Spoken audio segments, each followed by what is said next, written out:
आज का वीडियो में आप देखेंगे वर्ग दसम के इतिहास पाठ्य पुस्तक के अंतर्गत अध्याय 1 यूरोप में राष्ट्रवाद का उदय के अभ्यास प्रश्न के कुछ उत्तर।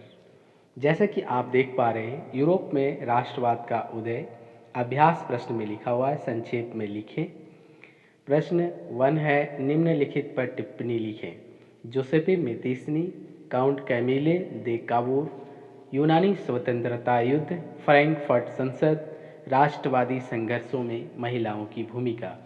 इस वीडियो में आपको इन 5 प्रश्नों के उत्तर देखने को मिलेगा और अगले वीडियो में मैं अगला प्रश्न का उत्तर आपको बताऊंगा। तो चलिए हम शुरू करते हैं। 1. ज्यूसेपी मैत्सिनी इटली के राष्ट्रवाद का मसीहा था, कैसे? उत्तर, ज्यूसेपी मैत्सिनी का जन्म 1807 में जेनोआ में हुआ। उसने 1831 में यंग इटली सोसाइटी की स्थापना की क्योंकि वह युवा शक्ति में अत्यधिक विश्वास करता था। मैत्सिनी एक महान दार्शनिक दूरदर्शी नेता था।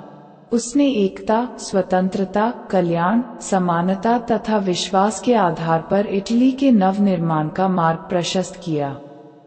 1834 में यंग यूरोप की स्थापना की क्योंकि उसका विश्वास था कि खंडित राष्ट्रों के एकीकरण के बाद ही राष्ट्र में मानवता का विकास संभव होगा। अतः मैत्सिनी को इटली के राष्ट्रवाद का मसीहा कहना न्यायसंगत प्रतीत होता है। 2. काउंट कैमिलो दे काबूर का इटली के एकीकरण में क्या योगदान है? उत्तर, विक्टर इमैनुएल ने 1852 में काबूर को सार्डिनिया पीडमोंट का प्रधानमंत्री बनाया।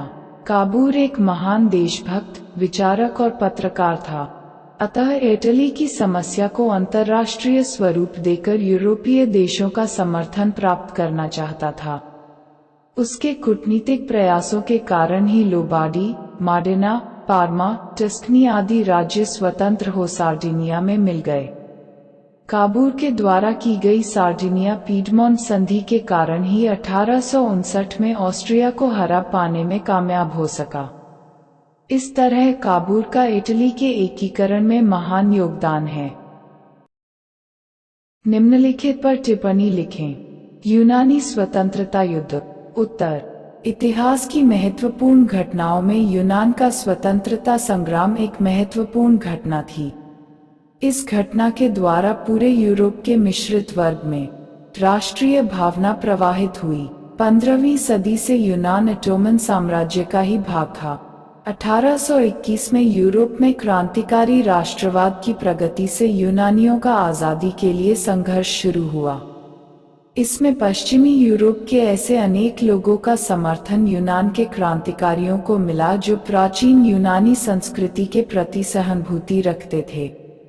इस संघर्ष में अनेक कवियों और कलाकारों ने भी अपनी तरफ से पूरा योगदान दिया और संघर्ष के लिए जनमत जुटाया। लॉर्ड बायन नाम के एक अंग्रेज कवि ने इस संघर्ष के लिए न केवल धन इकट्ठा किया बल्कि युद्ध लड़ने भी गए, जहां बुखार से उनकी मृत्यु हो गई। आखिरकार 1832 कुस्तुनतुनिया की संधि ने यूनान को एक स्वतंत्र राष्ट्रीय घोषित किया। प्रश्न घ फ्रैंकफर्ट संसद पर टिप्पणी लिखे।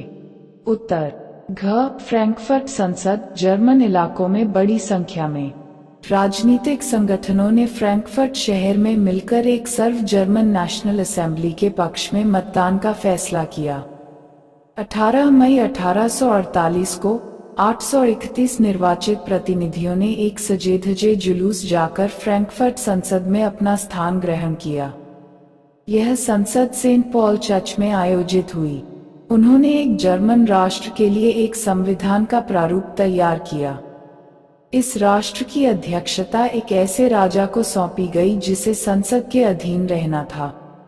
जब प्रतिनिधियों ने प्रशा के राजा फ्रेडरिक विल्हेम चतुर्थ को ताज पहनाने की पेशकश की तो उसने उसे अस्वीकार कर उन राजाओं का साथ दिया जो निर्वाचित सभा के विरोधी थे।